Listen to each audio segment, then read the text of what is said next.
All right, so the first question I have is, who is Saul or Paul? He was a Pharisee.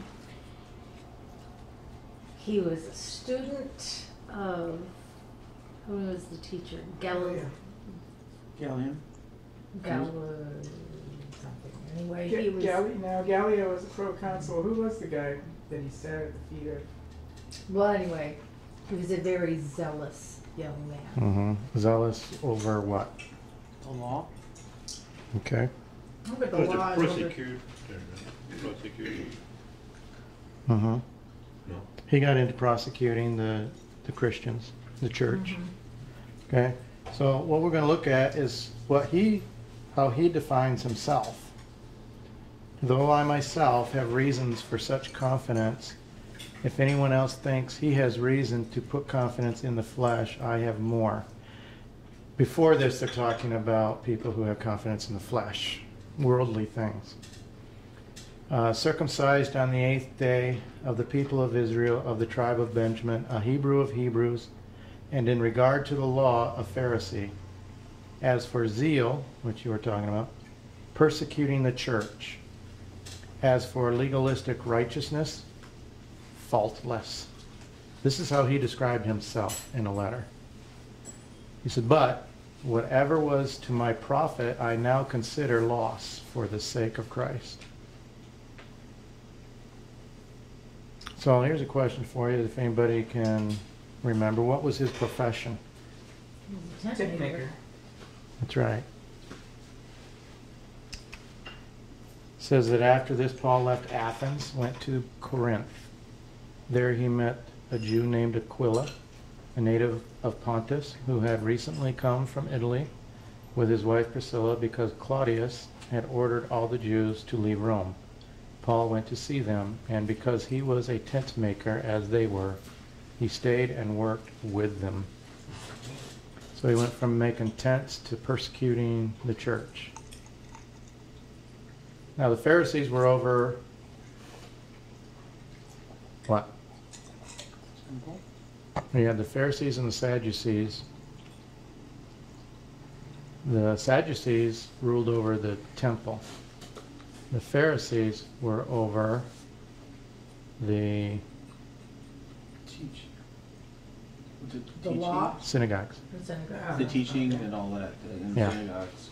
Yeah. So were the Sadducees the Levites then, or are they talking about something else there? Did you hear what? Yeah, they were the priests. Sadducees were The unhappy all Sadducees the were time? mostly the priests, but they controlled the temple. Okay. So I would imagine they were the priests. Of course, Paul was from Tarsus. And it's up there in what today is Turkey, I believe. And you can see it in relationship to Jerusalem. Didn't the Sadducees not believe in resurrection? They did not. That's why they were sad. They did not. Yeah. You see. They didn't believe in angels or spirits, resurrection, life after death. It was all about the temple. So he was born. He's from Tarsus. He's from Tarsus, which was, when he was born, occupied by Rome, which is why he was a Roman citizen. He was a Roman citizen, yes. So did he go down to Jerusalem specifically to Study Gamaliel? Gamaliel. Gamaliel. Gamaliel? Yeah, that's it. That was the Gamaliel. teacher. Okay. That was. Well, he only went to Jerusalem a few times. Okay. I think it was like 4 times he went down there. Well, the law said that all of the Jewish men were supposed to go to Jerusalem 3 times every year. I don't know if they were In doing his it travels, they only mentioned 4 times he went to Jerusalem. He may have gone for that purpose, but when they talk about his travels and his this ministry. is before. I was talking about before Christ. Okay. He was Right. crucified. Okay. There was some discussion a little earlier about an existence after death, though, where you went to the shoal, to the beyond the pale, but it wasn't. The Pharisees believed in it. Uh-huh. They believed in resurrection after death. The Sadducees did. The book picks up where Paul and Silas and Timothy are in Thessalonica. And then they go to Berea. And Paul leaves Silas and Timothy in Berea, and he goes to Athens on his own. He sends word back to them and tells them to meet him in Athens. There he's in Athens, and he's waiting for Silas and Timothy to come when we pick up where the book starts. And that's in Acts 17, 16 through 23.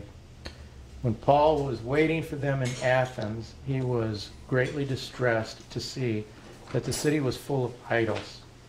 So he reasoned in the synagogues with the Jews and the God-fearing Greeks, as well as the marketplace day by day with those who happened to be there. Now when it says he reasoned with them, it's just they're conversing. A group of Epicurean and Stoic philosophers began to dispute with him. Some of them asked, "What is this babbler trying to say?" Others remarked, "He seems to be advocating foreign gods." They said this because Paul was preaching the good news about Jesus and the resurrection. Then they took him and brought him to a meeting at the Areopagus, where they said to him, "May we know what this new teaching is that you are presenting? You're bringing some strange ideas to our ears, and we want to know what they mean." All the Athenians and the foreigners who lived there spent their time doing nothing but talking about and listening to the latest ideas. Paul then stood up in the meeting of the Areopagus and said, "Men of Athens, I see that in every way you are very religious. For as I walked around and looked carefully at your objects of worship, I even found an altar with the inscription, 'To the unknown God.' Now, what you worship as something unknown, I am going to proclaim to you." So this is where the book gets its title, Legend of the Unknown God. So what kind of question can we ask from that? We mentioned it last week. Do you remember? Paul brings up this altar. So what question do we have? But if it was like, It's inscribed to the unknown God. if it was really the God of the Jews that they were talking about, or they were just kind of hedging their bets in Right. case there's anybody. Yeah. Were the Greeks hedging their bets? They have all these gods, thousands of them. Did they leave one out? Let's just have this altar to the unknown God. And if some God comes around and says, "Hey, you don't worship me," yeah, we do right there. That would be hedging their bet. Or, my question was, did the Jewish beliefs and practices and teachings make their way into Greece because God doesn't have a name? So is this unknown God the one that they have this altar for?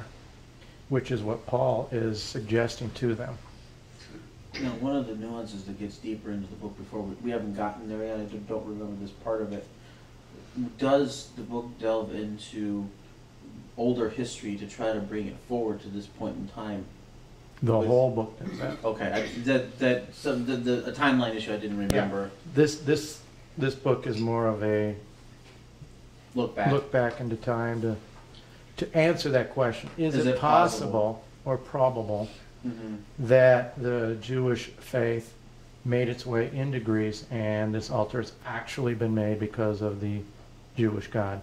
It actually could be. It could be. Because there was the dispersion, and the Septuagint was actually written in Greek.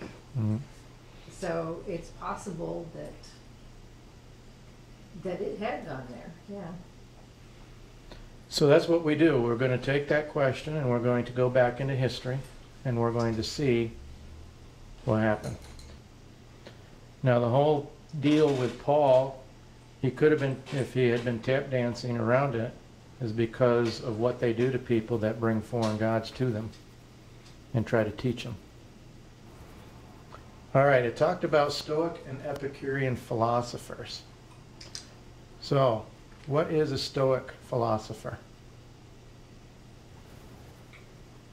Anybody remember that from the reading? Logic. The Vulcans. Yeah. Logic and intellect and not passion and emotion. Right. Yeah. Stoic philosophy can be described simplest by understanding the character of Spock on the popular television show Star Trek. Stoic ethics teach freedom from passion by following reason. They did not seek to eliminate emotions, only wanted to avoid emotional troubles by developing clear judgment and inner calm through diligent practice of logic, reflection, and concentration. How about Epicurean philosophers?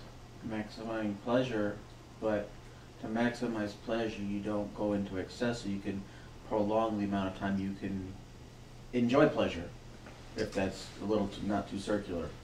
So Epicurean philosophers, they propound an ethic of individual pleasure as a sole or chief good in life.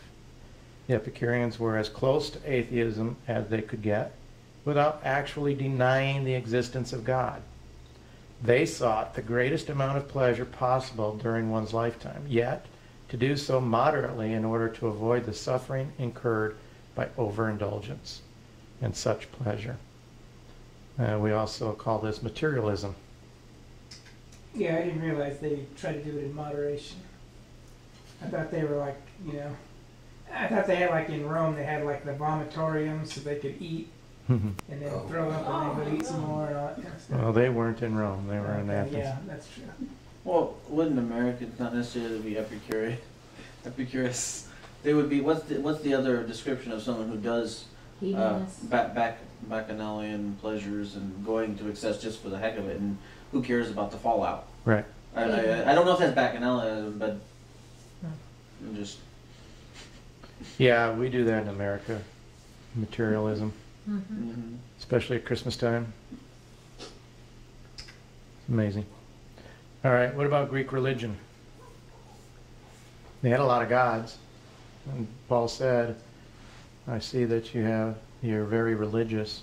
I always thought when he said you were very religious, that was his way of flattering them to listening to him. It's like a technique of saying, well, I see you're smarter than most people, so let's have this talk. And so I just thought he was kind of complimenting them, that they would see it as a compliment, and then therefore they would listen. They didn't actually have a word for religion. They didn't have religion like we understand religion, where No. the gods favor them in exchange for something beyond life. And that if But they did, because any time that you would go to a temple, whatever god you were going for, there was an understanding that there was an exchange taking place. right, They were something trying that to you would win a get for favor. while you're alive. Uh-huh, It wasn't something that they thought they would get after life right. like we do. It was just their custom to do this. This is what they did. Their They- religion was more of a custom. It was a custom. Well, they It had a wasn't really a word. religion. What is the word in the Bible that the Greek word for religion? Because We're gonna- whatever we're gonna whatever get- Paul said. I'm gonna show you okay. that. Okay, so, yeah, you're jumping ahead. You read the book. All right, so they did things because it was customary for them to do it. Okay, it was according to or depending on custom. It was usual, it was habitual. Established by custom rather than by law. And by law, it's defined by long continued practices. This is just what they did their entire lives. It became a custom to them. It's what they knew, so that's what they did. And if you didn't do it, you were chastised. Sound familiar? So Paul had a loophole. Well, but I mean, Go ahead. the sacrifices that they would do, the sacrificial ceremonies, had a purpose.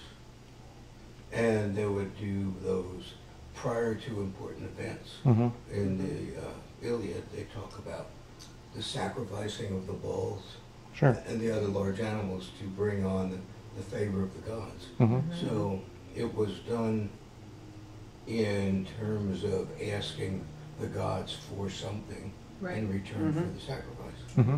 That was their custom. Yeah, we're not during saying life. that's not what they did. It was during their lifetime they were doing that. They wanted something from the gods while they were alive. Well, how is that different from praying for something? Mhm. They Or weren't when praying, you're they alive. weren't sacrificing for salvation after death. They But didn't, they were, go ahead. it was all about this life. Is the difference? Is what you're saying, basically. Yeah, Well, the Sadducees are the same way. yeah, Yeah, they didn't It was believe always- in. But that's exactly the point that I was making, is that it was a primitive thing where, you know, if we appease this God, we won't have earthquakes. You Right. know, we won't have volcanoes, and He'll- so it He'll was, help us to win the war. Right. Or find the fleece, or what have you. But we still pray for things that we want within our current lives. that's Sure. Sure. right. And that's, I We do do think that. that that's a form of religion, whether they did it for tradition or not. It's not a life after, but it is a religion for now. Right, It's the we way- call it a religion. I mean, if somebody does something today consistently, and they do it like every single day at the same time, what do we tell them? Religiously. It's You're a doing religious it practice. religiously, Right. okay? So, but when we're talking about the Greeks, that's what we're talking about, is something they do religiously in our term today. But it's not something that they did expecting some kind of salvation Eternal and life. resurrection, eternal life after death type thing. Mm-hmm. That's where the difference is. Other than that, it can be the same thing. you Yeah, know? we call it a religion. Yeah. It was translated as religious Mhm. because they did it religiously. Now, Paul's loophole, so that he didn't get executed like the previous person did, was to say that you are worshiping the God I'm telling you about, you just don't know who he is. You have this altar to the unknown God. So here is the word religious, and on the top you have the Greek, and the bottom you have the definition. Basically, I don't know how to pronounce that Greek word. It's very long. But what it says is that it's a compound of a derivative of two other words, and they've translated it as more religious than others or too superstitious. Now, the two words that they use are right here. And the top one is a demon or supernatural spirit, bad nature, a devil. The other one is timid, by implication, faithless or fearful. So they took these two words, made a derivative word out of it, and translated it as superstitious or religious. Don't ask me how they got that. These are just the Greek words that the definitions are. It seems more like superstitious than Yeah. religious to me. Yeah. Yeah, what they did out of superstition. Right. And whether they believed in real gods or they just did it out of common practice and superstition. Mhm. So I think it's more towards superstition is why they did it, because they didn't believe in life after death.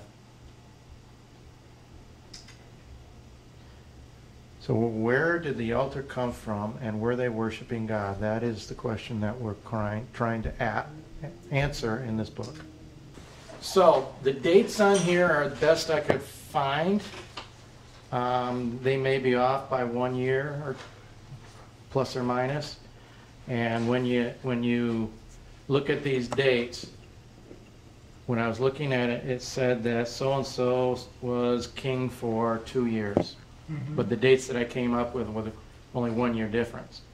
But the way they do that is if he serves a whole year and is into his second year, they say he served his 2 years. He reigned for 2 years. So he may have started his reign and ended it within a 1.5 year period, but the Bible says he reigned for 2 years or something like that. So the dates are close as I could come up with. I'm not going to say they're perfect, but for what we're doing, I think they'll work for us. Okay? So we have Saul starting his reign around 1102 BC. David's reign is at 1060 BC. Now he served 7 years in Hebron before they moved the capital to Jerusalem. So he served a total of 40 years. Saul was 42 years. Then Solomon came in around 1020 BC. and he reigned also for 40 years. So Solomon, let's talk about Solomon. Solomon is known as the wise king, correct? Mm-hmm. Yeah, he had 700 wives Not one. of royal blood and 300 concubines. So that's 1,000. Not sure how wise that is, but the purpose for that was to create alliances with other nations, to create peace among the nations. Obviously not peace among his family, but peace among the nations. 700. His wives drew him from the ways of David. He began to worship idols and gods of his wives. He built altars for them so that they can worship their gods from their land. And he began to burn incense and offered sacrifices to these gods as well. Now God chose to divide the kingdom in two because of this. He was not going to do this during Solomon's lifetime. God told Solomon that he would rip the kingdom from his son.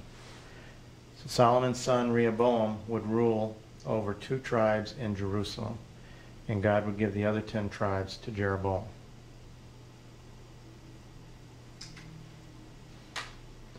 Now Jeroboam is concerned that people will go back to Rehoboam because that's where the temple is and that's where they sacrifice. So what does he do? He builds, an altar. yeah, he makes 2 golden calves. And he puts them out there.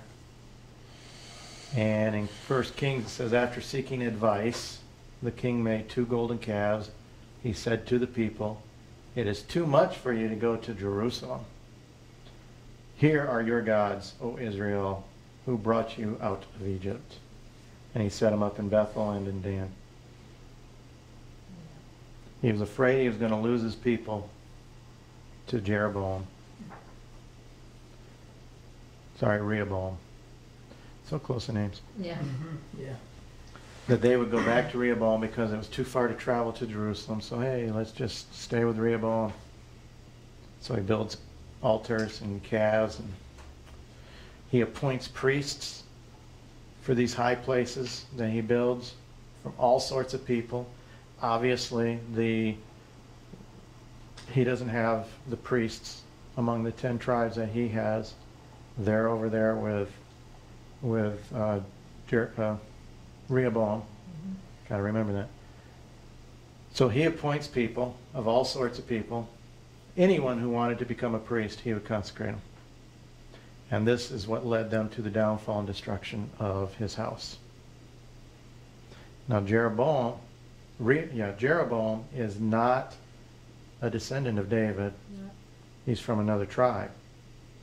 So David's descendants are over Jerusalem, over Judah. So here are the dates on the first page, the best I could come up with. You have the 10 tribes in the kingdom of Israel to the north, and you have 2 tribes, Benjamin and Judah, to the south. And we don't talk about all of these in the book, so we're going to just go over a little bit. Kingdom of Israel in the 8th century BC. Now who do we have on here in the kingdom of Israel in the 8th century BC? Obviously I got it right there. I hit it too soon. Menahem. Menahem? Menahem. King of Israel. Okay, Isaiah is the prophet during this time. And during this time, he is worshiping idols, witchcraft, false gods, all sorts of things. And the reason he's doing this is because it had become customary practice. This is what he has seen in the kingdom of Israel since Jeroboam took over. King after king after king. It just became their custom. They had these temples and these high places, and they were worshiping other gods. In 745 to 727 BC, we have a king of Assyria named Tiglath-Pileser III.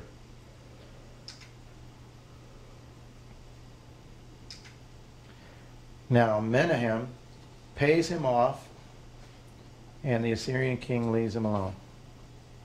This is common as well. And we're going to get into Tiglath a little bit, see what the kingdom looked like and how it came about. After Menahem, we got Pekahiah. Yep, Pekahiah. Now he's only reigns for 2 years. He's assassinated by Pekah. And then Pekah takes over as king. Pekah makes an alliance with Rezin and they attack Jerusalem, but they cannot defeat Ahaz, king of Judah. Now Ahaz appeals to King Tiglath-Pileser. And he says, I am your servant and vassal. Come up and save me out of the hand of the king of Aram and the king of Israel, who are attacking me. Ahaz paid off Tiglath with silver and gold. So Tiglath attacked Damascus and captured it, deported its inhabitants, and executed Rezin. Now, they had an alliance, Tiglath had an alliance with the kingdom of Israel. Israel was paying him off too. Now you've got Judah paying him off. So he kind of acts as the middleman and brings peace. Okay? But Judah and Israel are coming from the same root, Yeah. Mm-hmm. but they still They didn't get along very well. Families never fight. There was a lot of wars between the kingdom of Israel and the kingdom of Judah. So we're going to look at a map and get a visual of the area. First of all, if you look at the dark section in the middle is the Assyrian Empire around 1800 to 1600 BC, so long before what we're talking about. So you can see they're quite far away from Jerusalem, not even reaching down into the area. Then you have that little darker section, how they're expanding out between 1244 to 1208 BC. That's still before even Saul. So you've got Saul, David, and Solomon over here in Israel building, and Syria is not even bothering them yet. They have no problems with Assyria. They have no problems with Egypt. Babylon isn't even a kingdom right now. You can see Assyria is overlapping into Babylon. It was just a city. And later we're going to look at even more history, and you'll see Babylon and Assyria, they grow and lose their control back and forth. It's like a tug of war. And then you have what we're talking about here around this time frame. Menahem is in 766. This is a little bit later, but 699, 627 BC, you can see that Assyria reaches all the way down into Egypt. And it even expands further over and takes Susa and Ur. So really Israel didn't have much conflict with Assyria until around the late 8th century BC. So Shalmaneser V becomes king of Assyria next. Hosea is king of Israel at the time. See, he's last on our list. And can you say protection fee? He does the same thing. Okay? Assyria comes in and wants to take over, and his solution is, you know what? I'm going to call in the A-team. The enemy of my enemy is my friend, and this angers Shalmaneser. So what happens? In his 4th year, which was the 7th year of Hosea, and King Hezekiah's 4th year, which was Hosea's 7th year, Shalmaneser, king of Assyria, marched against Samaria, laid siege to it. At the end of 3 years, the Assyrians took it. So Samaria was captured in Hezekiah's 6th year, which was the 9th year of Hosea, king of Israel. So Shalmaneser puts Hosea in prison, takes over the city of Samaria, he exports all of the Israelites out of Samaria and he moves the Assyrians in.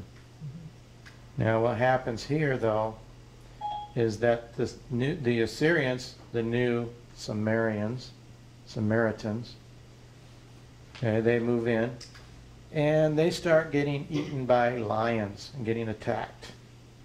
And they're confused. They're doing all their sacrifices to their gods, but these lions are attacking them. So what do they think? They need to learn how to worship this God. They contact Shalmaneser again, say, hey, we're getting attacked by these lions. We don't know how to please the God of Israel. So he sends in the priest. Sends back. Takes them back from Assyria, says, hey, go back in there and teach these people how to worship your God. So they do. That's where we get the Samaritans and the Jews having a conflict. Because now the Samaritans, who are not Israelites, want to say, we are Israelites because we worship the same God you do. But yet they worship their own gods as well. The Israelites reject that theory, say, you are not Israelites because you were never Israelites, you're Assyrians. You're wannabe Israelites. All right? So the kingdom of Judah now.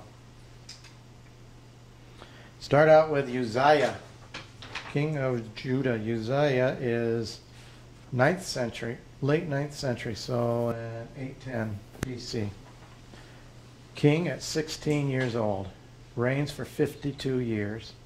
He did what is right in the eyes of the Lord.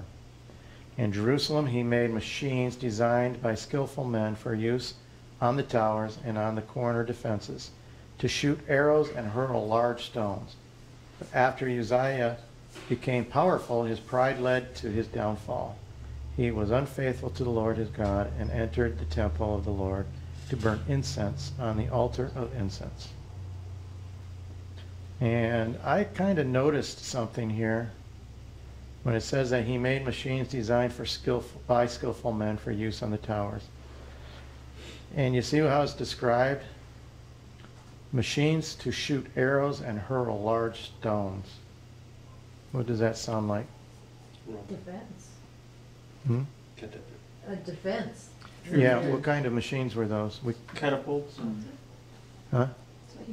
Catapults? You said catapults? catapults. Catapults, what else? What other machines? Hurls arrows. Catapults don't hurl arrows. Crossbows. Oversized. I don't know what those oversized crossbows are called. Okay, well, let's find out. We have catapults, hurls of stones. Now, when I researched this, I couldn't find anywhere that it said catapults were used in the late 9th or early 8th century BC. The earliest I could find was late 5th century and early 4th century BC, history-wise. Then you had the ballista for the arrows. That's what that was, yeah, okay. Same thing with the ballista. The earliest I could find in my research was late 5th century BC, early 4th century BC. Well, that's an interesting... So you're talking 600 BC, 500 BC time frame. But you can see Uzziah was 800, 758. So we're talking, what, 200 years difference. Yeah. And then you have, well, the one up top is the ballista for stones, and the one below is for arrows. Same thing, though. The trebuchet, again for stones. But they're all the same. A trebuchet and a catapult. Just the way they're designed, I guess. The force involved. I think trebuchet has more of a I think it, centrifugal, yeah, I think centrifugal force involved with this, but that's more tension on the catapult. Okay. I think the trebuchet will go further. Yeah. You ever see the pumpkin chunkin Yeah, shows? pumpkin chucking. They have that, how far you can chuck a pumpkin down a field. Yeah, they build their own Really cool. trebuchets. Sounds fascinating. It It's is. really cool. Well, I found it fascinating that it said that in the late or early 8th century, late 9th century BC, that Israel was using these machines. And yet I couldn't find it anywhere in history that even recognized Israel using them. Oh.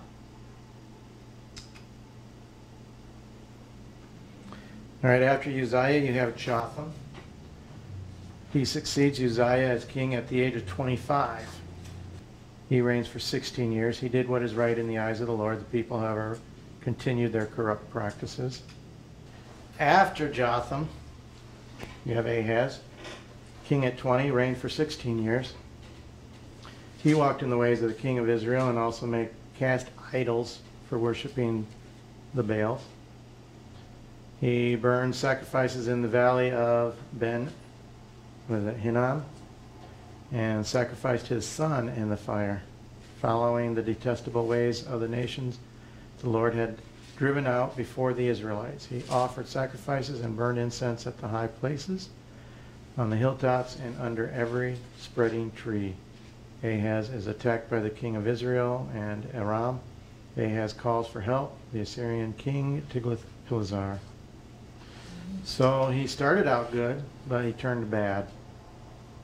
His son succeeding him at 25 years old, reigns for 29 years. He did right what's in the eyes of the Lord.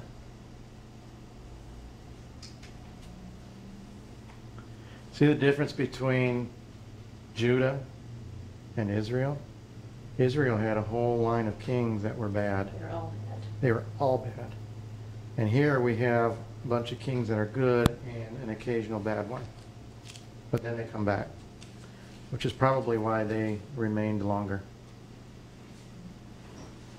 Okay, so Manasseh, his son, king at 12 years old, reigned for 55 years. Now here's a little bit of a, I don't know, he changed. He did evil in the eyes of the Lord. But then when you consider he was only 12 when he took over as king, he probably had a lot of people persuading him to go in a different way. Because if we look back at some of these others, the kings were good, but the people were still bad. And I think Manasseh, being 12 years old when he took over as king, he just kind of went with the pressure of the kingdom. All right, so then we have Amon. His son succeeded him as king. Amon, Manasseh's son. He's king at 22. He reigns for 2 years. He did evil. Now, keep in mind, he's king at 22. His father was king for 55 years. So that's all he knew. He hadn't seen the good kings and what they did. All he saw was what his father did at 22 years old. Because his father was king for, 27 years before he was born.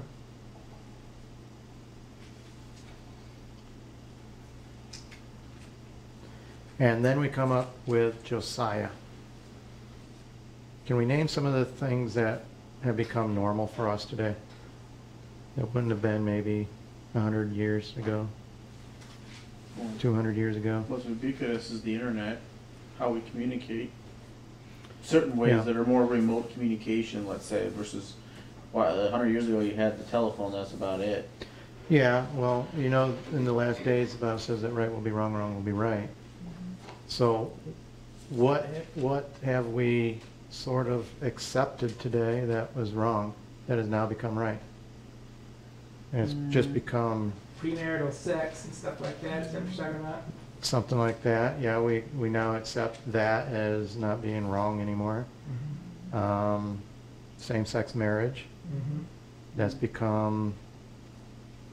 normal. It's normal today. And if you're against it today, you're the one who's not normal. Well, thinking about what God talked about Sodom and Gomorrah, for example, what was the certain deviancies that we would have seen back that 100 years ago was just deviant, let's say, is not, well, it's kind of hush-hush, but you don't really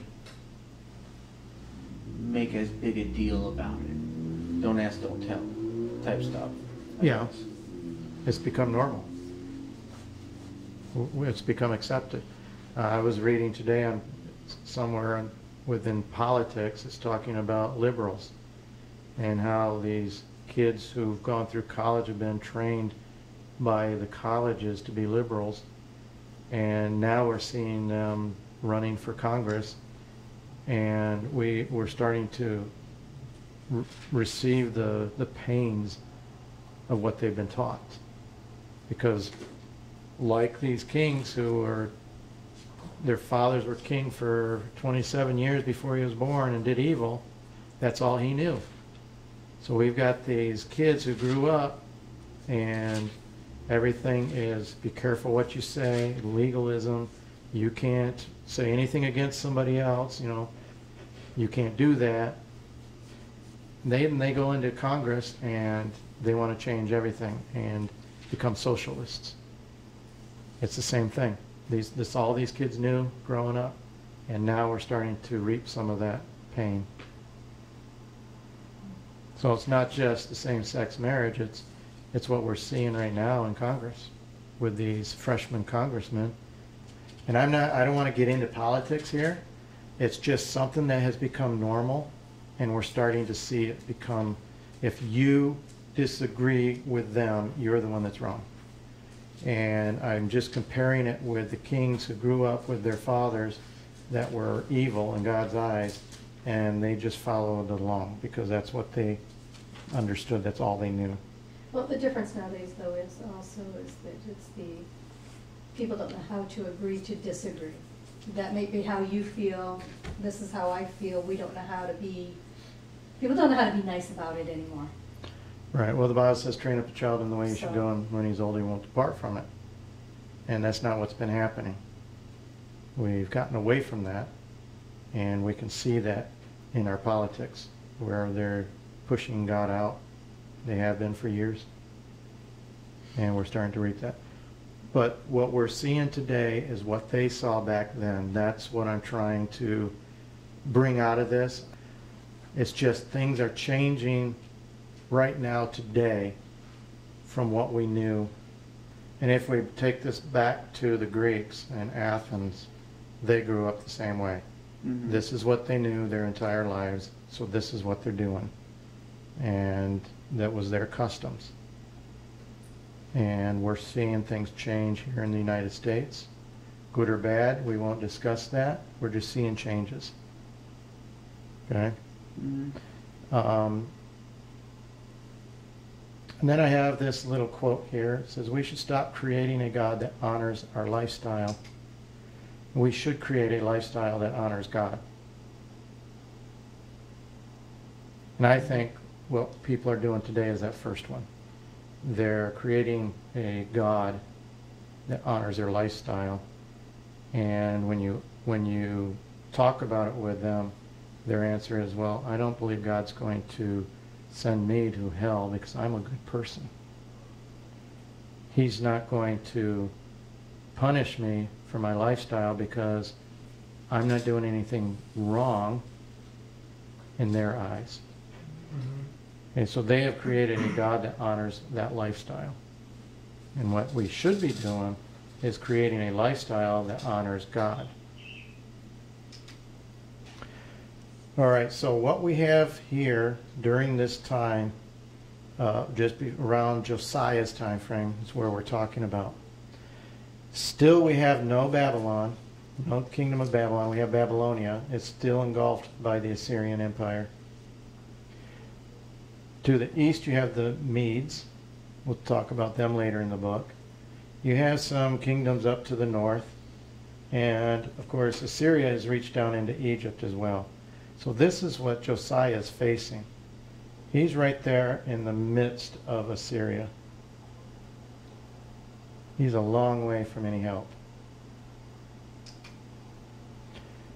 And if we wanted to go through this, we would look back, and I don't know about these dates, but the history books talk about the Sumerians, which was in 5000 BC. They were called the Summers. They built the first towns and cities around 4000 BC. They established powerful cities and built large, whatever those are, ziggurats at the center of their cities as temples to their gods. Then much of lower Mesopotamia is inhabited by numerous summer city states such as Ur, Uruk, and all those other ones. Then you have the Sumerians inventing the first writing. They used pictures for words and inscribed them on clay. They begin to use the wheel on vehicles. Sumerians start to implement mathematics. Then you got the famous Sumerian king Gilgamesh. And this is where they say Gilgamesh was the first to discover or discuss the creation and how man was created and how the gods created man for their own amusement. And that's the argument that people have against the Bible's creation story, is that the Sumerians wrote it down, the story of Gilgamesh. So their claim is that the Israelites just copied and repeated for their own purpose the story of Gilgamesh and the creation. So where does Moses fit in? And timeline of this? Moses? Well, the flood would be around 2450. oh, that was all Of course, before the this flood? is not biblical history. This is more of a non-biblical Okay. line of history. So that's why I say I don't know about these dates and everything. But the most theologists would argue that the flood of the Bible occurred somewhere around 2450 BC. So he would be after Gilgamesh then? Yeah, it would be after Gilgamesh. Okay. 6,000. We're in 2000 now. Yeah, They would have said 4,000. They would have said 4,000 BC, right? well, they've got 5000 BC, 4000 BC. That's why I say I'm not going to argue these dates. I'm just throwing this up as historical dates that non-Christian claims are. Yeah, but I'm thinking that most Christians would not say the flood was around 2000. Yeah, they do. You do the history, 2450 That's BC. only 4,000 years ago. Yeah. Yeah. Well, they say Adam was 6,000 years ago. Okay, okay. Right. Yeah, you're right. I stand corrected. Okay. So obviously this doesn't have the flood in here. It doesn't have Moses in here. These are basically just the history of Assyria and Babylon and then Persia and all that. So these are basically the timelines. And what I wanted to show is that you have Assyria growing and then getting defeated, the Babylonians growing and then getting defeated and then coming back, and you got sort of this tug of war between Assyria and Babylon. And then around the time that 1077, Tiglath-Pileser I, he dies. The empire becomes weak. This is a time of Saul, David, Solomon. They arrive. So they don't have any real conflict with Assyria because Assyria is a weakened empire right now. Mm-hmm. So they can flourish because nobody's bothering them. They're leaving them alone. But after that, then you have in 744 BC, the Assyrian Empire becomes strong again under Tiglath-Pileser III. And this is where the fall of Israel and the people are exiled from Samaria. Okay, but Saul and David did fight the Philistines, though, didn't they, around that time? Yeah, they didn't have the problem with Assyria, though.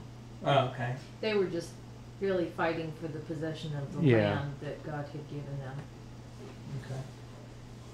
Okay. They were basically, this is their strong period of time.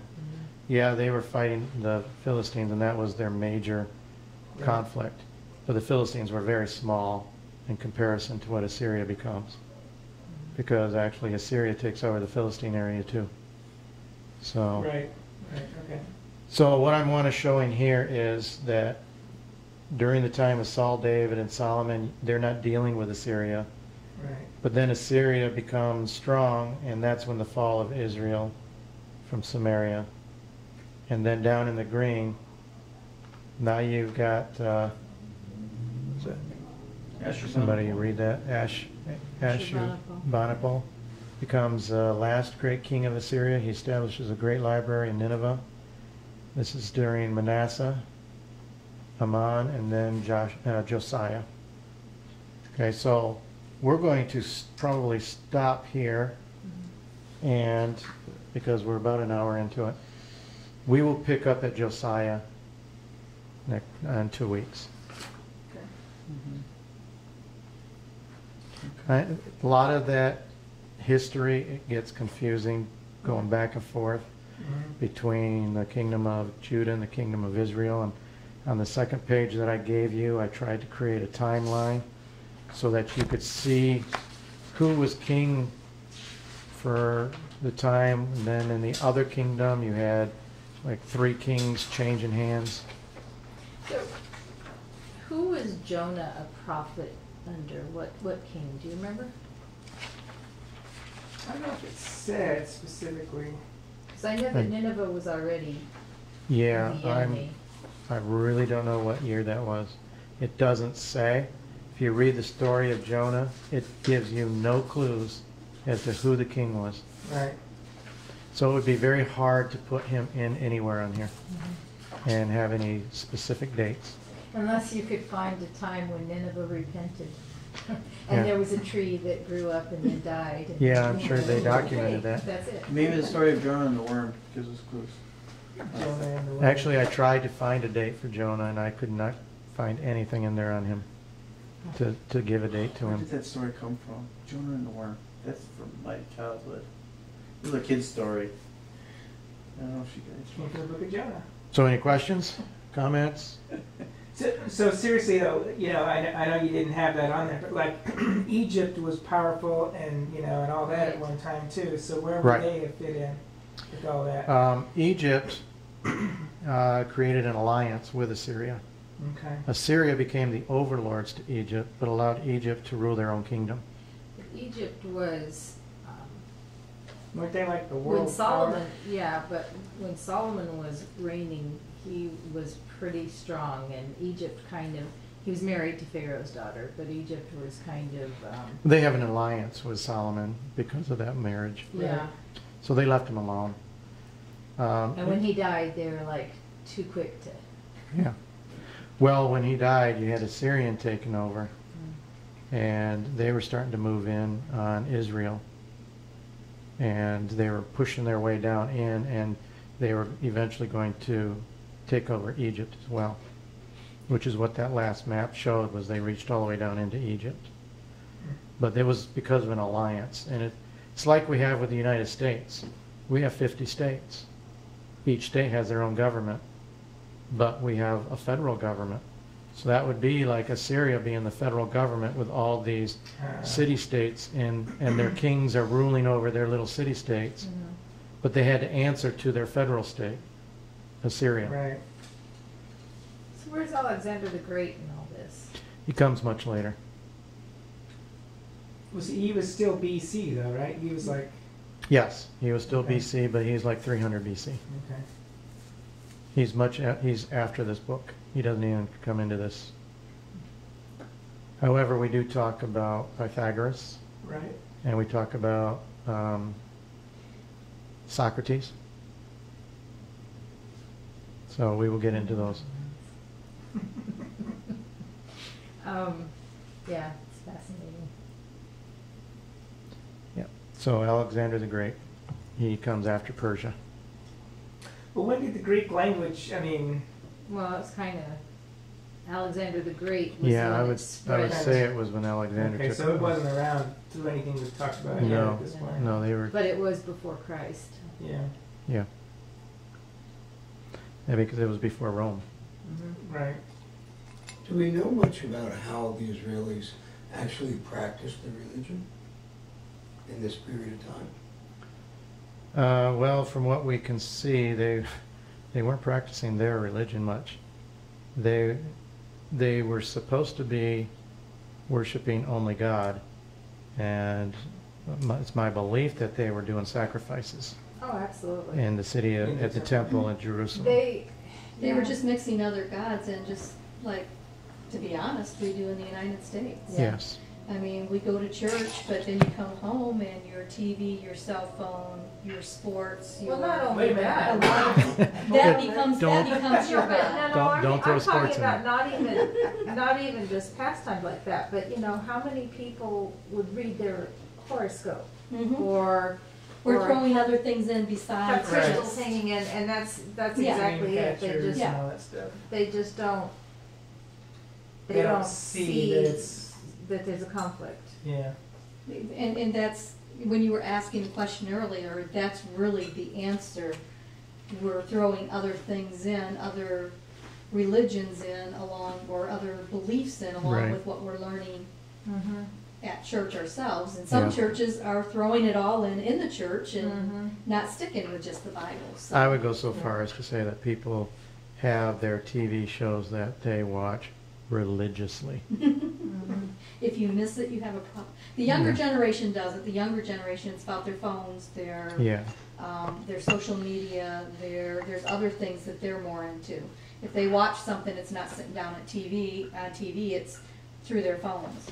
and that goes back to the quote, "You gotta stop creating a God that worships our lifestyle and create a lifestyle that worships God."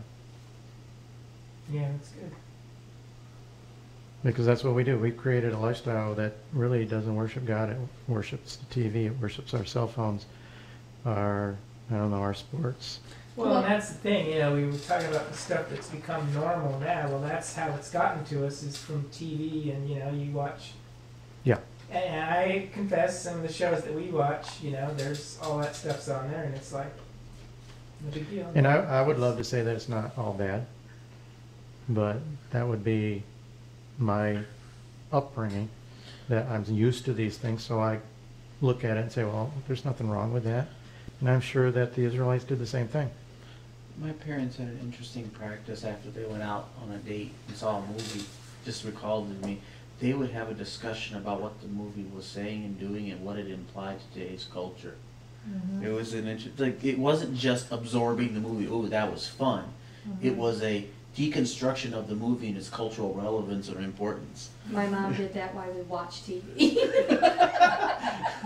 Well, they did it after the fact, but You see what your life will end up like? If you do something like that, you'll go through those same Yeah, steps. if we saw a TV show and something went on, you know, that our kids watch, we would say, okay, that's why that's not right, right? You Yeah. know, kind of. Look where Because it very led. often in Yeah. shows, Bring there it are forever. there are no consequences for their wrong actions. Right. So we would address that. But meet and marry someone in an hour's time, that doesn't happen, you know. So it shouldn't happen. Probably Well, does in some Well, cases. I and- kinda and- pushed and it. where it comes down to is we don't take the time to, a lot of us don't take time to study, to read our Bible and actually Right. study to it. know what's in And it. to understand it, we just read it and go, oh, that was nice, and we pick a couple things out of it, and That's exactly Uh, right. Yeah. You some take- of our you Bibles- take it out of context. some Well, of our studies that, you know, you'll get your little devotional and you'll read it, and then you look at the scriptures that they give for it, and then if you go and read actually the whole chapter around it, you're like, wait, that verse didn't even mean what they're saying it meant. Right. Yeah. Because took we it out don't of even look context. into it, we take it for granted that this person did a Secondhand, study and everything yeah. is, Secondhand knowledge. yes. Yeah. And that's what we were talking about last week, is actually changing our perspective and reading the Bible within its context. Do you know, Bob and I, when we came to the Lord, because we'd always been raised going to church. We were Catholic. Yeah. But we didn't, you know, we had a New Testament. Each of us had a New Testament, but that was all. And when we actually were born again in 1986, we felt like we had to catch up because everybody knew everything we thought. And oh my gosh, we're just beginning, we don't know anything. And we started reading the Bible, and we read and we read and we read and we believed it. And I loved that, but it was then surprising to me to find people that had been in the church for years who had never read it, who didn't know what was in it, you know, and they would say something like, well, it's in the Bible somewhere, and we could say, no, it's not. It's not. It's because they went to church, their parents forced them, they listened to what the pastor said, and they believed whatever the pastor said and never searched it. Right. And my parents were raised, well, my dad was brought up Seventh-day Advent, and my mom Oh, wow. was Baptist and Pentecostal. And my Baptist dad, and Pentecostal? it went back, and, yeah. Wow. That's kind of like the Syrian They went Babylon, between you two know? different, she went to Baptist when she was younger, and then they ended up Pentecostal. Okay. But but my dad was always the type that taught us just because a pastor or somebody says it, Oh, if you yeah. don't search it and study it, you don't know Absolutely. if that's truth or not. Right. 100%. So that's the agree with way I was raised. You need to know that what they're saying Mhm. is the word of God. that. That's right. Because, you know, they may Well- be taking something out of context themselves and not realize it. Or they Right. might realize it and they're leading you down the wrong path.